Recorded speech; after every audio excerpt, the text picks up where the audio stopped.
Hello, guys, and welcome back. I'm going to start off by saying I am so sorry to all, 12 or 13 of you because I did obviously not get this posted on Saturday. My son and I actually had a mother-son bowling event that we went to, and then we also went and got our grocery shopping done, and it was all around just kind of a crazy weekend. And so didn't get this posted exactly when I wanted to, but like I said, there's only 12 or 13 of you, so I hope that all 12 or 13 of you will understand.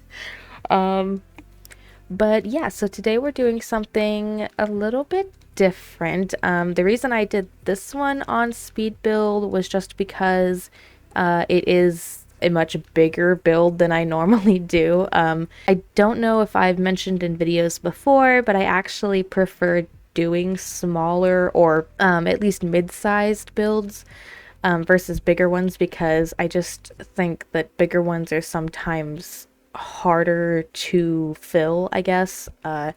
It's just harder to fill the space when there's just so much space. So I don't normally do builds that are this large, but I had an idea for this one because I actually, this is going to sound kind of bad, I actually just finished reading the book Shutter Island a couple weeks ago. I'm actually doing a book journal, just my own personal book journal of books that I've read in 2022. I've wanted to do that every year and I never do. And I've been really getting back into reading again this year, so I decided to do a book journal. And if you've ever read Shutter Island or seen the movie, you know that there is a lighthouse predominantly featured. Obviously, that movie is a little different than the sort of vibes we're going for here. But I did want to try and make something like that lighthouse aesthetic. Now, in the end, it doesn't really look like a lighthouse so much as just a tower, but for the purposes of this video and for my own sanity, because I spent so long trying to make it look like a lighthouse, we're just gonna call it a lighthouse. Yeah, there's like a main house here, and I made sure I picked a lot that was like close to the open water, so it would resemble that kind of lighthouse look a little bit more at least. This video is going to be a little bit longer. I tried to cut out some of the repetitive stuff, but I also wanted to leave certain things in, like a lot of this exterior stuff. I'm tempted to always kind of delete, but then I think it can kind of, at least in my experience, when I go back and watch videos of people building, sometimes seeing them build the exterior of these houses can actually help me when I go to build, either just, giving me an idea for something I never thought of before, or showing me how to do something I didn't know how to do. And so I try to keep those in there in case anybody happens to, be inspired by anything I might build. I don't know why you would, but here we are. So yeah, we're finishing up the outside, and if you caught it, I don't know if you did, but the quote unquote lighthouse tower, whatever you want to call it, the roof is not centered on that. I always have a heck of a time getting those like hexagon and octagonal roofs to center on my builds. And I think it's because I usually don't make them exactly even on all sides, and that's why it's off. I wish there was a way for you, and maybe there is, I guess. Maybe there is, and I just don't know it. But I don't think there is a way to make those hexagonal and octagonal roof pieces like different lengths on certain sides. I think each side has to be the same length. So therefore, unless you want sort of an overhang, the build beneath it has to be the same on all sides too. And originally mine was not. And I did cut out a big portion of me trying to make that fit because it was just painful. It was hard to watch. And I believe, I don't want to say for certain, I think I think after we get the windows in here, we do some siding, and then I think the rest, or at least most of the rest of the outside, we come back and do after we've done the interior. Oh, okay, yeah, so here we start on the interior. The interior was difficult. I think it was just because of the way that I had the upstairs laid out. where the stairs could fit. It was just kind of being strange. It would have worked if I was willing to budge a little bit on what some of my downstairs rooms were going to be, but I knew that I wanted one side. I have like I think they're octagonal-ish rooms on each side, and I knew I wanted one to be the living space and one to be the dining space. And so I was not very willing to budge on that, and that kind of made the rest of the layout kind of weird, but I think it works in the end. It's a bit strange, but it works okay. And I pushed myself a little bit here. I actually go back and use blue trim. I wanted this whole thing to with the exception of the tower lighthouse thing. I'm just going to refer to it as a lighthouse, even though it's not, okay. With the exception of the lighthouse, I really wanted this whole build to have a very sort of light and not quite cottagey, but just seaside. Like whenever I think of seaside homes, I always think of like the white exteriors that have kind of been worn by the sea and by the salt and everything else. I don't know why that's immediately what I think of. It just is. And so I kind of almost overdid the white, I think, for a while, which is why I ended up using the the fencing that I did around the top and bottom, because it's got those blue swirls in it. And then I also went back, and you'll see it better in the light, but I did use like a blue trim as well. It's harder to see in this light, but I swear it's blue. Yeah, but everything else pretty much was some shade of like white or cream. So, and that's, I tried to do pops of blue and pops of maybe like a turquoisey blue green kind of throughout, but like I said, I really wanted that lightness, that very, very like seaside bright kind of look. Or if that's if I'm making that up and it's all in my own head, at least it's the look that I picture when I think of it. A lot of these in here, okay, so I've talked in previous videos about how my personal style, I try not to use my personal style, I guess I want to say, in a lot of my builds, just because I want to try to push myself to do different things. I've said once before, I think in my last video maybe, or maybe, no, it was the video before my last, but either way, I mentioned that my own personal style is like a conglomeration of modern, mid-century, and a little bit of brutalist. And I would say, I think at least, this house is not much of any of those. But that doesn't mean I don't like it. I'm not saying I would never decorate a Sims build in a style that I didn't particularly care for, because there are just some styles I don't really care for. But it's not that I don't like this style. It almost makes me think of, if I'm recalling from the days when I religiously watched Fixer Upper on HGTV, I believe it's, oh, I'm gonna feel so dumb if this is the wrong term. I'm gonna feel so dumb. Scandinavian style, is that? Oh my god, give me like 2 seconds. I'm gonna have to Google this because I'm gonna feel so stupid if that is not the style I'm talking about. It's a style that's very much based around white and very light colors, and that's kind of the feeling I was going for here. Let me see.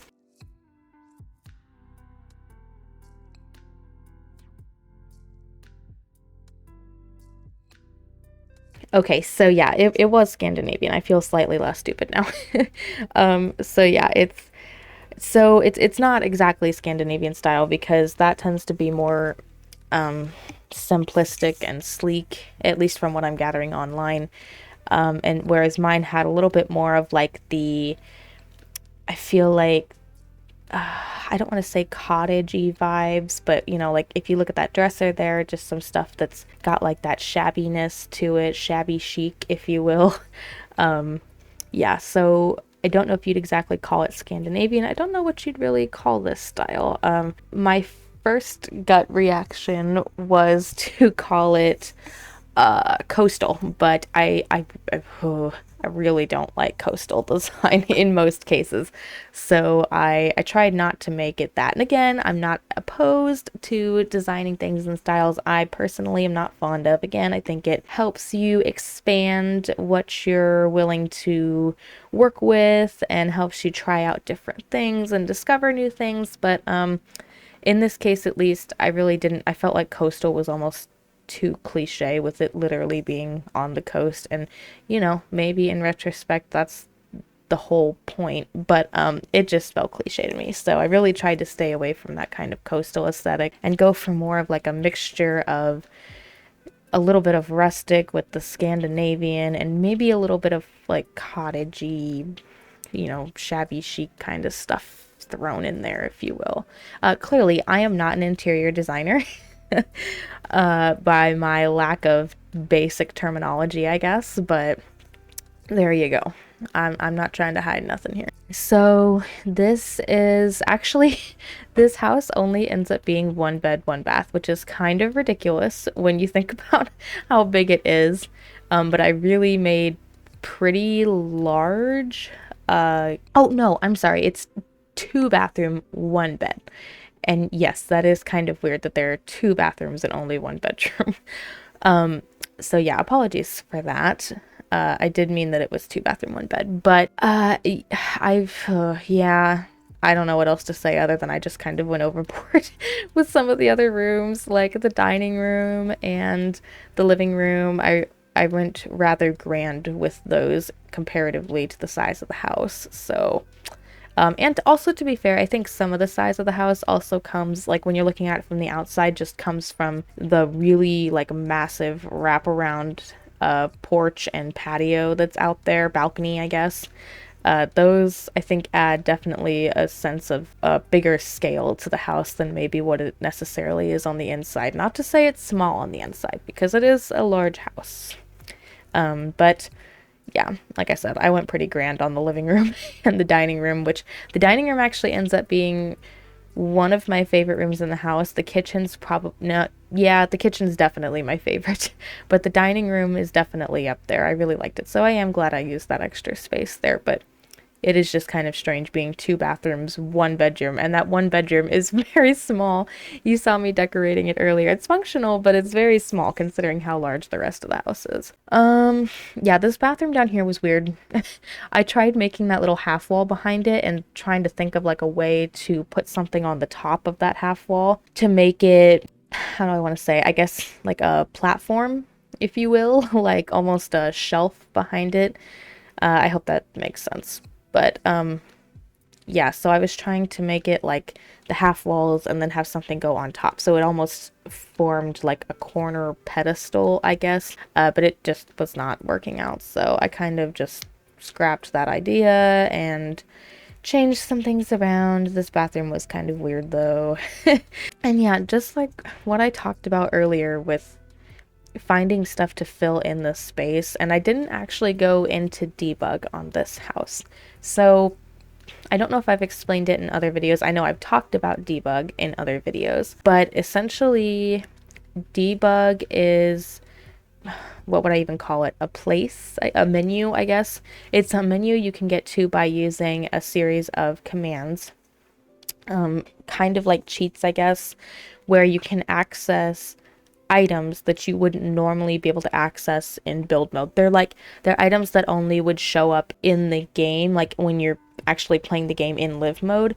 So like, for example, your Sims will do the cooking animation over a stove. Obviously a stove you can buy in live mode, but when they do in buy mode, my goodness, you can buy a stove in build and buy mode.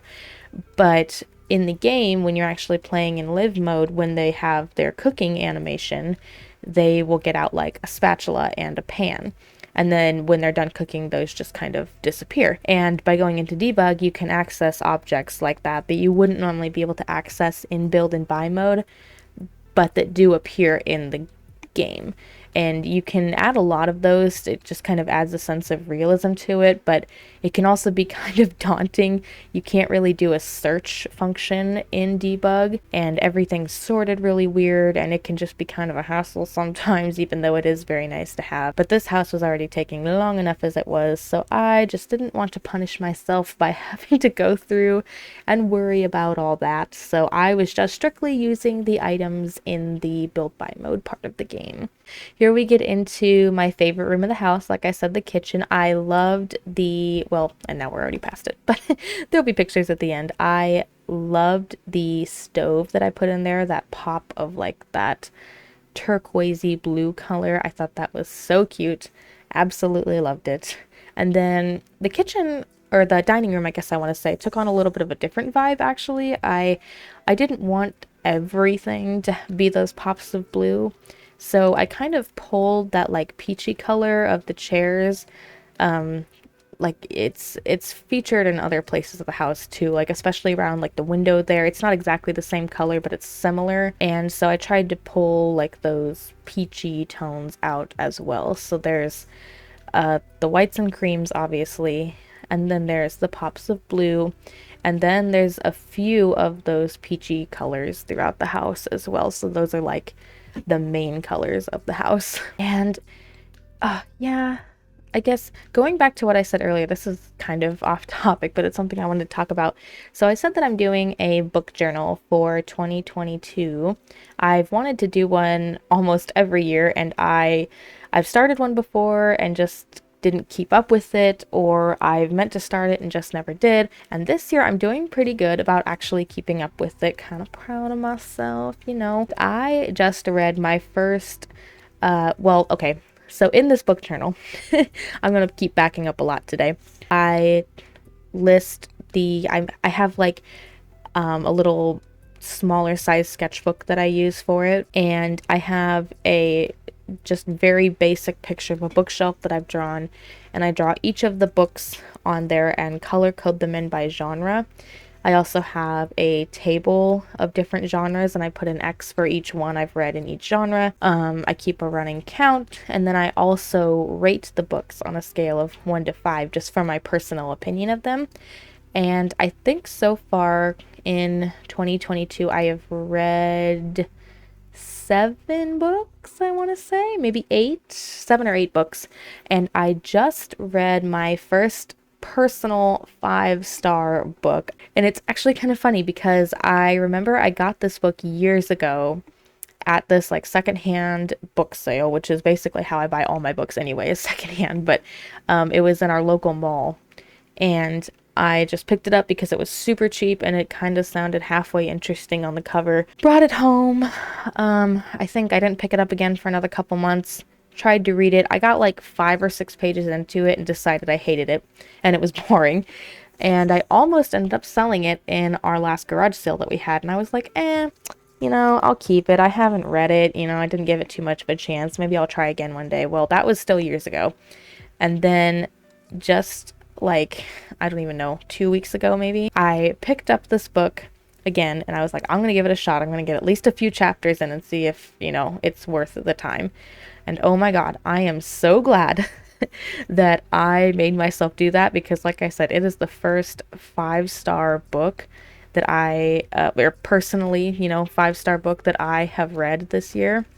And I am so glad I did not get rid of it, because I will definitely be reading again in the future. If you're wondering what book it is, if you're a book nerd like I am, it is called Life After Life by I don't have it sitting in front of me. Kate Atkinson, Life After Life. And without revealing too much here, it's basically about this girl named Ursula who keeps being born and dying and then being born again in the same life over and over. But in each life, there's little things that change either because of outside circumstances or because of choices she makes that slightly, or seem to just slightly alter her life in that one, which leads to it changing in big ways over the course of her life. Just one very quick example. It's not really spoiler territory, I guess. If you really don't want to hear anything about this, skip ahead just a little bit, but I don't think it's too much of a spoiler. She is born in 1910, and she lives obviously in through the Spanish flu pandemic of 1918, and she ends up dying. And for several chapters, it's about her trying to. She never really fully grasps what's happening to her. It's more like deja vu, I guess. She doesn't quite get until later on, towards the end, that she's been, being reborn over and over again. But she just has these like feelings of deja vu and like strong gut feelings that something bad's going to happen. And so those few chapters are about her trying to figure out how and if she can change things so that her and her family are not affected by this pandemic of the Spanish flu. And so again, I don't think that's really spoiler territory. It's not super like impactful, I guess, on the book. I mean, okay, it's one of those books where pretty much everything's impactful to it, but I don't think that's going to like ruin the book for you if you haven't read it yet. But yeah, 5-star book. I absolutely loved it.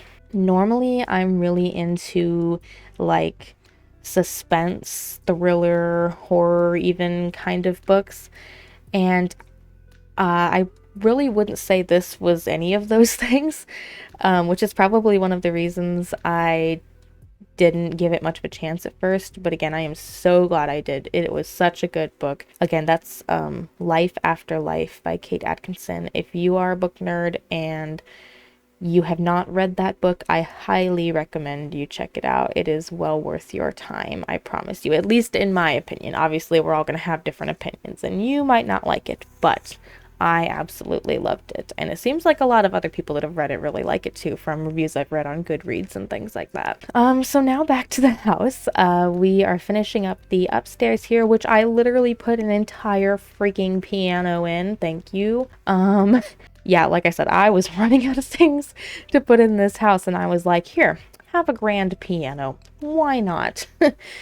Yeah, these Sims are not going to have any shortage of hobbies. I think in this house we have a grand piano, we have a chess table, I think we actually have 2 art easels, if I'm not mistaken, because because I put one out here on this patio, and then I also put one in the sunroom, which I think we decorate after we do this outside area here on the patio. There's plenty of music, TVs. I think I'm trying to remember. Oh, yes, there's garden patches with a bee box out back. I will do that in just a little bit here, I believe. But yeah, and there's a guitar in the living room. I forgot about that. There's a guitar as well. So your Sims are not going to run out of activities and hobbies and skill building things to do if you download this house. They are in no short supply here. Yeah, I think I I know I talked about, oh, real quick. I also really like this sunroom. I would basically live in this room. It's fabulous. Not to toot my own horn. It's nothing like grand or anything. It's just so cozy feeling. I love it. And there's a yoga mat. You know what? You just have everything. I just said have everything. Why don't you? I don't want you being bored. but anywho, that little tangent aside, I talked about how I have a hard time filling in the inside of these really big houses. Well, the outside as well, when the lot is really large. Even with the house being large, the lot was still really big. And I had a heck of a time I am so bad at landscaping. I'll just say that right off the bat. I'm so bad at it. And I had such a hard time trying to figure out how to landscape this thing. I think I ended up throwing some trees down. There's a fireplace, it's not a fireplace, excuse me. It's like a fire pit, I guess, out back with some seating. Like I said, there's a little gardening area with a bee box. And then there's also a chicken coop. Yeah, I threw in a chicken coop out by the quote unquote lighthouse. And so, yeah, It is what it is. It's fine. Maybe I would be better with landscaping if I had more patience for it. I just don't have the patience for it, to be completely honest with you. I like to put some stuff around the base of the trees just so it doesn't look so flat and unnatural. And I do try to paint sections of the ground so it's not just straight grass. You know, it looks more realistic with dirt around certain areas, patches of like flowers slash weeds growing in some areas. And I do usually put things up by like the steps of the house if there's steps leading up to it. And then on this one, I also had the opportunity for the first time to use these little stone pathway circle thingies that are actually listed under rugs in decorations. I've never used those before. I always forget they're there. But in this case, they were pretty handy. And I put some little dirt patches underneath just to, again, make it look like they're not just floating on the ground there. I did kind of like the way that turned out. I thought that was pretty nice. I do go back and put some lighting along the path too, so you can see it at night. Again, did not get pictures of it at night, but that's because this video is already taking a really long time, and probably a good thing anyway, because as I said, I'm already posting it late. Yeah, I'm trying to think. We finish up this here. This is where the garden patches and the bee box end up going. Similar to my last video, I do put some pictures up at the end to show everything. I don't know why I ended up, I think for this one I ended up going for that instead of like a virtual tour, just because of how big everything was, and again because of how long it was already taking. But yeah, some of the pictures I got were pretty cool, especially the ones that show like the sea in the background. There's one taken off of the lighthouse patio that shows like a sailboat in the background, and I just think it's so pretty. And there's the chicken house. Yeah, lights are going in. I always run out of things to say at the end of these videos because usually the ending is just like me putting the last finishing touches on everything. And so I'm like sitting there like, yeah, here's a stone. Here's a bush. Super interesting. Oh, I didn't mention the glass house over the sunroom. So there's that as well. So that whole room is just, you're gonna cook in there. It's gonna get real hot. Yeah, oh, that was where I cut out a ton of the lighthouse building. I did not realize until just a few seconds ago in the video that my roof was not centered, and I was like, are you freaking kidding me? I had to go back through and like delete the entire thing and rebuild it from the ground up because I could not get it to drag and drop and everything the way that I wanted it to. And I was like, oh, I was so frustrated. It's like, is this a joke? So I might not be making any of those like hexagonal or octagonal rooms for a while because they tend to frustrate me. So with this lighthouse, I want to talk about the stairs for a second. Sims team, I know you will never see this because I have literally 12 subscribers, maybe 13 by now, I don't know. But I'm gonna say it anyway. For everyone's benefit, honey, add some spiral staircases. You could do it in The Sims 2, and that thing came out in like 2004. You can do it here. I believe in you. You can do it. And yes, I am sure there are modders who have made spiral staircases, but like I've said before, I try not to use that kind of stuff in my content that goes onto the gallery, because then people that don't have that specific mod or custom content or whatever it is, and people on console are not able to download that house, or they can download it but they won't be able to have that item in there, and that can throw off the entire builds. So Sims team, we need some spiral staircases. It doesn't look like it, but I literally spent so long trying to figure out how to make these stairs work in here without cutting off the entire portion of the room. It took me forever. I cut out so much footage, and I was sitting there thinking to myself the whole time, you know, a spiral staircase in the center of this floor would be perfect right now. But alas, we do not have that yet. Maybe in the future. Or maybe in Sims 5, wink wink, if that ever happens. Hint, hint, Sims team. Just throwing that out there. Anyway, not to get like salty or nothing, but this is, like I said, like the one area of the house that's very different from that kind of bright, I guess Scandinavian would be the technical term, Scandinavian slash cottagey kind of, not coastal, but also coastal design that we were using in the rest of the house. This is much more, I wanted it to feel very old, very rugged, very worn, at least the building itself. And then, like, they had taken more modern-ish furniture, at least not such old furniture, and put it in here to make it just like a place to kind of hang out. I really like the bottom floor. The top floor is super boring because I just was fed up. I ran out of things to put in it, so I just put in 2 chairs. The middle floor, looking back, I realized what I could have done differently, but I did not. It ends up being like a small counter space with like a countertop, like a miniature oven, I guess you would say. And then on the other side, it ends up being a sofa with just a plant. Looking back, I really could have put like a very small dining table in here for you to eat at, since that would make sense, since there's a cooktop and a stove, or a counter and a stove.